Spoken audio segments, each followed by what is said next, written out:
में बिल लोकसभा में जबरदस्त हंगामे के बीच पास हो गया। लोकसभा में देर रात तक इस बिल पर जबरदस्त बहस व मुआवजा जारी रहा और बिल आखिर इस बिल पर वोटिंग हुई, जिसमें एनडीए सरकार की इत्तेहादी पार्टियों ने मुश्तरका तौर पर इस बिल की हिमायत की और इस 288 वोट के साथ पास किया इसे। हालांकि इंडिया ब्लॉक इस बिल की मुखालिफत में एक साथ खड़ा दिखा और इस बिल के खिलाफ 232 वोट पड़े। लोकसभा से इस बिल के पास होने पर मुस्लिम समाज के एक बड़े तबके में शदीद नाराजगी देखी जा रही है। लोकसभा से इस बिल के पास होने पर जम्मू कश्मीर में क्या माहौल है और यहाँ के मुसलमानों की क्या राय है, आइए इसको जानने की कोशिश करते हैं। In English and Hindi version of the Standing Committee of Education, Women, Children, Youth Affairs and Sports, as listed against by name at serial number 7 in today's. और इसी वक्फ बिल पर बात करने के लिए हमारे साथ नूरुल आमिन हमारे बडगाम से रिपोर्टर जुड़े हैं, साथ ही सबा अंसारी गांदरबल से जुड़ी हैं। इसी पर आज हम बात करेंगे, क्या कहते हैं वक्फ बिल पर यहाँ की आवाम। सबसे पहले नूरुल आपसे जानना चाहेंगे। जी, अगर हम बात करेंगे वक्फ बिल की, जैसे कि कल दिन से ही जो है यहाँ पर चाहे हम मेन स्ट्रीम पॉलिटिकल लीडर्स की बात करेंगे या जो दीनी यहाँ पर रहनुमा है, उन्होंने कहीं ना कहीं इस पर रद्द-ए-अमल जताया। और साथ साथ में अगर हम बात करेंगे, हमारे साथ यहाँ पर मकामी जुड़ चुके हैं, इनसे जानने की कोशिश करेंगे हम कि जो वक्फ बिल आधी रात को पास की गई, इनके क्या तासुरात है उस सिलसिले में। वक्फ बिल को देर रात जो है वो पास किया गया, 288 वोट जो है पड़े, तभी ये बिल पास हुई। तो क्या कुछ कहना चाहेंगे आप इस पे? बिल्कुल जी, मैं 2-4 दिन से बिल्कुल नजरें बनी थी कि शायद ये बिल रुक जाएगी, लेकिन बदकिस्मती की वजह से जो बीजेपी चाहता है वही करता है। और हमें पहले भी ये पता था कि इन्होंने इस बिल को लाया, ये इसको किसी भी सूरत में पास कर लेंगे, लेकिन ये एक मुसलमानों के खिलाफ बिल्कुल आज काला दिन है, इन्होंने ये थोपा है।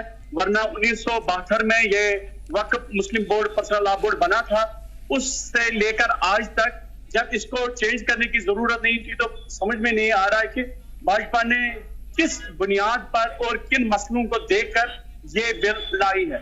और इसमें मेंबर भी इन्होंने कुछ गैर मुस्लिम रखे हैं, जबकि शरीयत का मसला मुसलमानों का है, तो गैर मुस्लिम को हम कैसे बता देंगे कि ये हमारे शरीयत में है या नहीं। वही उसी का बड़ा अफसोस और बड़ा दुख है।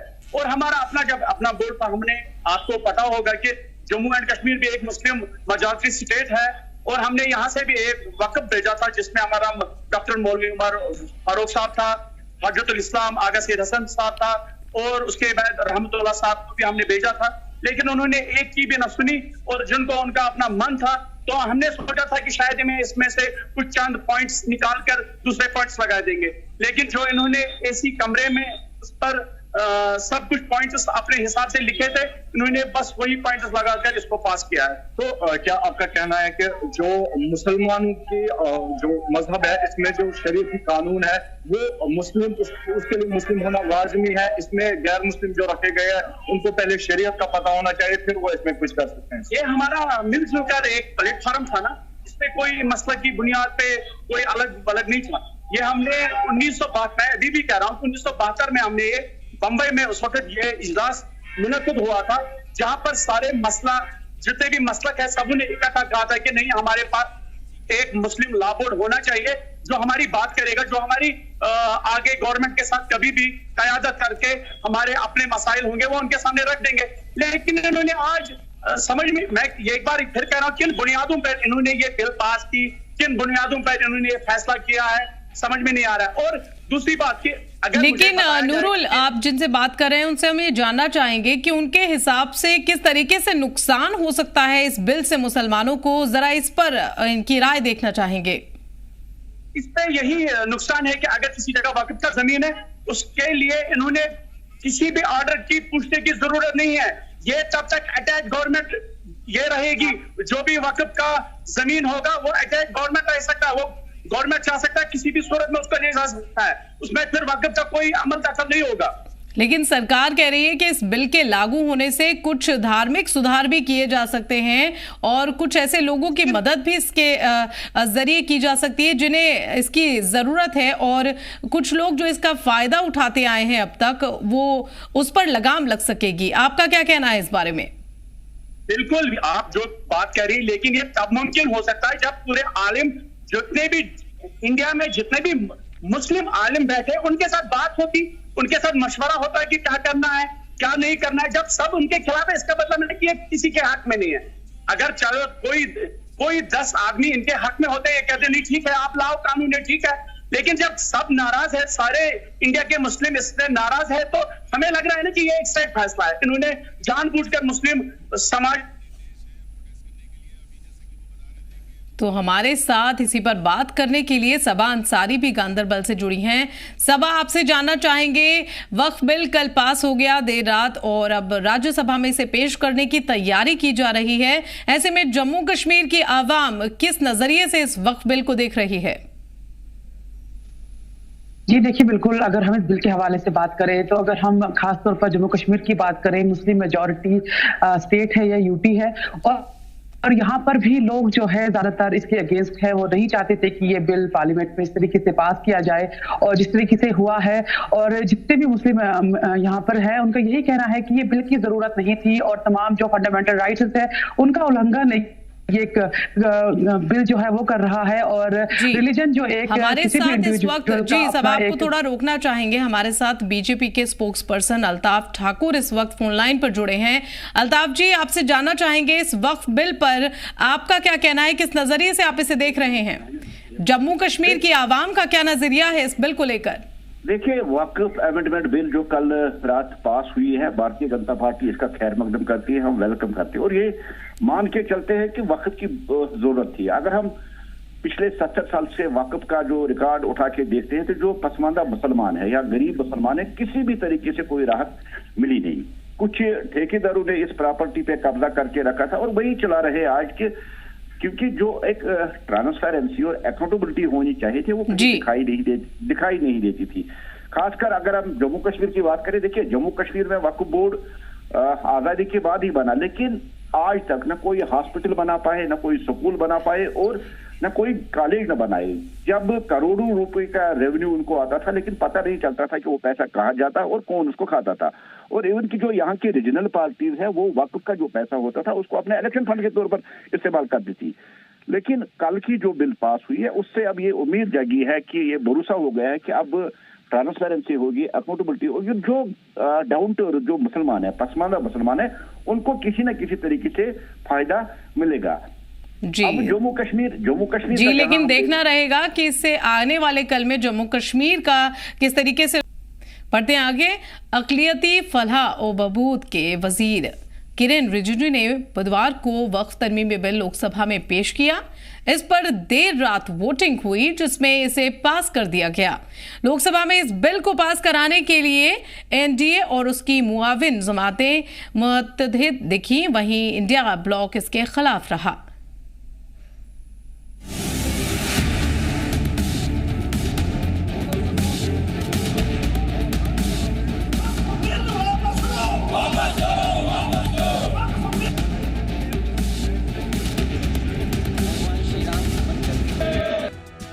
लोकसभा से वक्फ तरमीमी बिल पास हो गया है। इसकी हिमायत में 288 वोट पड़े, जबकि इसके खिलाफ 232 वोट पड़े। अपोजिशन ने इस बिल को गैर आईनी करार दिया। एमपी असदुद्दीन ओवैसी ने तो मुखालिफत में बिल की कॉपी सदन में ही फाड़ दी। वहीं सरकार ने भी अपोजिशन पर सख्त इल्जाम तराशी की। मरकजी अक़लियती उमूर के वजीर किरेन रिजिजू ने अपोजिशन पर हमला बोलते हुए कहा कि ये बिल पूरी तरह से आइनू है। हम सभी मुस्लिमों को एक करने की कोशिश कर रहे हैं। जो कमेटी इस बार दोनों सदन लोकसभा राज्यसभा मिला करके ज्वाइंट कमेटी में वक्फ अमेंडमेंट बिल पे जो चर्चा हुई है, आज तक भारत के संसदीय इतिहास में इतना व्यापक रूप से चर्चा, कंसल्टेशन और समय कभी नहीं दिया है। इसलिए मैं जो ज्वाइंट कमेटी में जितने मेंबर्स दोनों सदनों के लोकसभा और राज्यसभा में जो सदस्य उस कमेटी में थे, मेरे तरफ से सरकार की ओर से मैं धन्यवाद देता हूं, अभिनंदन करना चाहता हूं।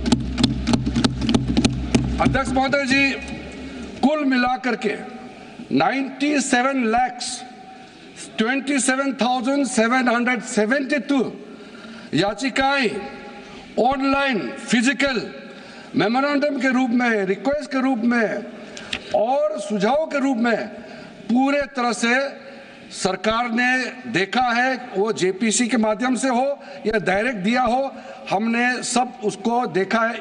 इससे बड़ा कभी भी, इससे ज्यादा संख्या में किसी भी बिल कपर में लोगों का याचिकाएं नहीं आया आज तक। वजीर दाखिला अमित शाह लोकसभा में बहस के दौरान पूरी तरह से हमलावर दिखे। उन्होंने कहा कि ये पार्लियामेंट का कानून है, सबको मंजूर करना पड़ेगा। अमित शाह ने अलग अलग मिसाल भी पेश की, जिस पर अपोजिशन ने जोरदार हंगामा किया। अमित शाह ने अपोजिशन पर हमला बोलते हुए कहा कि वक्फ तरमीमी बिल को लेकर गुमराह करने की कोशिशें की जा रही हैं। ये बिल मजहब या मुसलमानों के खिलाफ नहीं है। हम सरकारी इमलाक का दान नहीं कर सकते। मगर जो वक्फ बोर्ड है और वक्फ परिषद है, उसका काम क्या है? वक्फ की संपत्तियां मान्यवर बेच खाने वाले लोगों को पकड़कर इसके बाहर निकालने का। वक्फ के नाम पर औने पौने दाम में संपत्तियों को 100 साल तक किराए पे देने वाले लोगों को पकड़ना है। वक्फ का जो पैसा होता है, इनकम जो गिरती जा रही है, जिसके माध्यम से माइनॉरिटी का विकास करना है, माइनॉरिटी को आगे बढ़ाना है, इस्लाम धर्म की सारी धार्मिक संस्थाओं को पुख्ता करना है।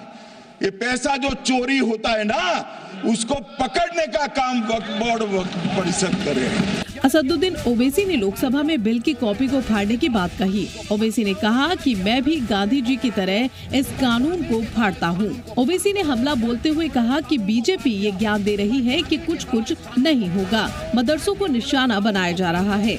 आखिर आपको मुसलमान शब्द से इतनी नफरत क्यों है? ओवैसी ने बिल को मुसलमानों के साथ नाइंसाफी करार दिया। बहुत शुक्रिया सर। स्पीकर सर, मैं ये वक्फ तरमीमी बिल की मुखालिफत में खड़ा हुआ हूँ। किसी एक शायर ने बड़ा अच्छा कहा था, जब भी ज़मीर और ज़र्फ़ का सौदा हो दोस्तों, जब भी ज़मीर और ज़र्फ़ का सौदा हो दोस्तों, कायम रहो हुसैन के इनकार की तरह।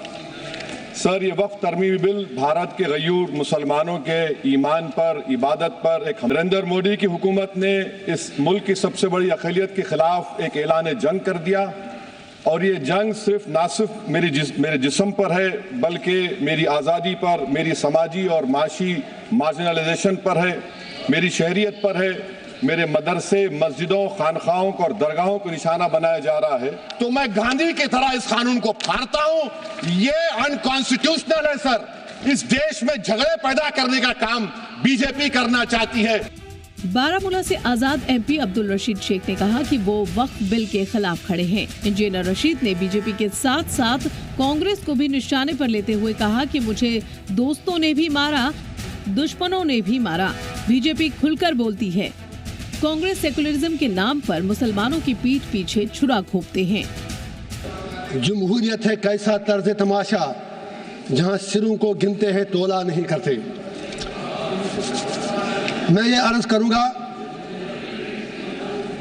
मैं इस बिल की टूथ एंड नेल मुखालफत करता हूं, इसकी अपोजिशन में खड़ा हूं। मुझे दुश्मनों ने भी मारा, दोस्तों ने भी मारा। मैं यही कहूंगा, दुनिया को पता है कि बीजेपी खुलकर मुसलमानों को अपनी औकात याद दिलाती है।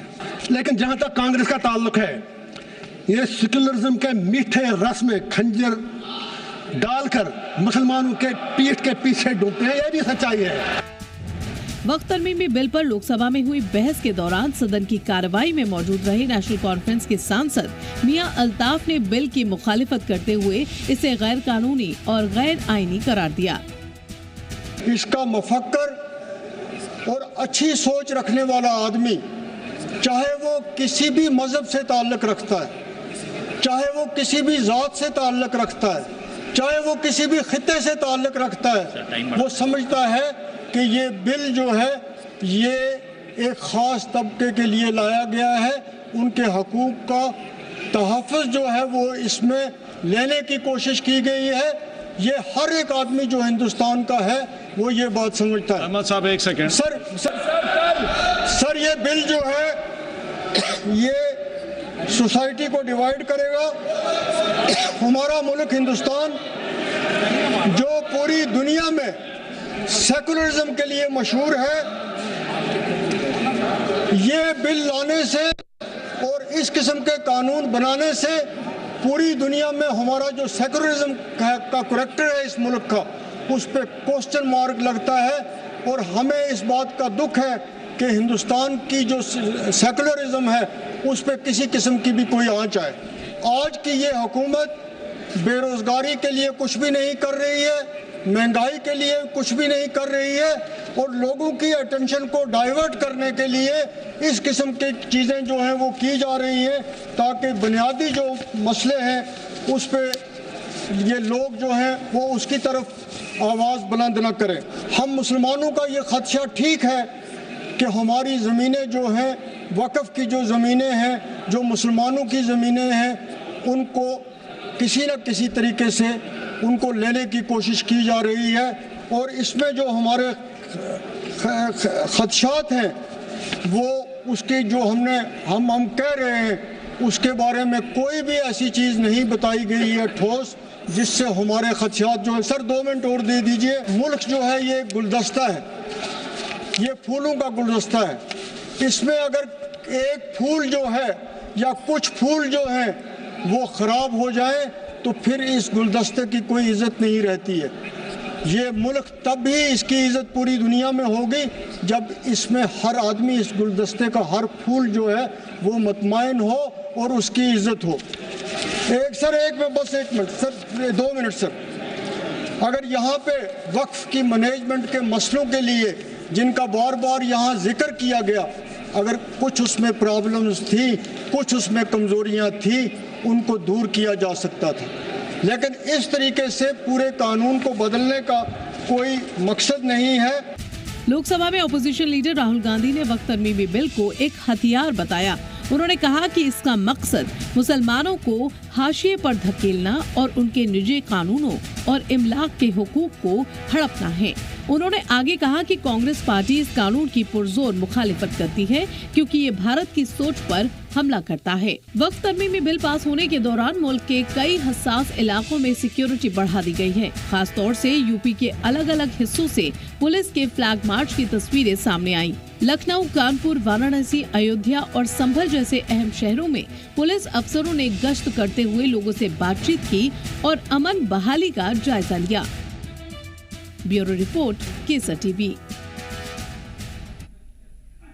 तो वक्फ तरमीमी बिल पर पूरे देश में सियासी पारा काफी चढ़ चुका है और जम्मू कश्मीर में भी इसको लेकर अलग तरीके की बहस छिड़ी हुई है। अपनी राय दे रहे हैं लोग, अलग अलग तरीके से इस पर रिएक्ट कर रहे हैं। बता दें आपको कि वक्फ तरमीमी बिल पर अपने रद्द अमल का इजहार करते हुए जम्मू कश्मीर असेंबली स्पीकर अब्दुल रहीम राथर ने भी कहा कि ये बिल बड़े पैमाने पर पूरे मुल्क के मुसलमानों को मुतासर करेगा। उन्होंने कहा कि ये बिल नाकाबिले कबूल है और हिंदुस्तान के आईन में दर्ज कवानीन की खिलाफ वर्जी है। अपने ये जो उनकी वक्त प्रॉपर्टी है उसको मैनेज करने का, ये उन्हीं पर छोड़ना चाहे तो वो किस तरह अपनी प्रॉपर्टी को उसमें सरकार क्यों मुदाखलत करेगी। लिहाजा मैं समझता हूँ ये राइट टू रिलीजन है हमारे इंडियन कॉन्स्टिट्यूशन में आर्टिकल 25 में जो गारंटी किया गया है राइट टू रिलीजन, ये उसकी मुदाखलत है। ये मुस्लिम पर्सनल लॉ में मुदाखलत है। इसलिए ये अगर इसकी मुखालफत की है बहुत अच्छी एक बड़ी तादाद में, पार्लियामेंट के मेंबर की एक बड़ी तादाद में, तो उनकी उससे तो आपको जाहिर है कि इसके साथ एक आवाम का एक बड़ा हिस्सा इस कानून के साथ नहीं है। हम तो इसके खिलाफ हैं, इस कानून के खिलाफ हैं, लेकिन हम यहाँ पर कुछ कर नहीं सकते। कानून तो पार्लियामेंट ने पास किया, हमारी असेंबली इसके बारे में कुछ कर नहीं सकती। माशवा ये कि हम अपनी राय का इजहार कर सकते हैं कि जो हुआ अच्छा नहीं हुआ।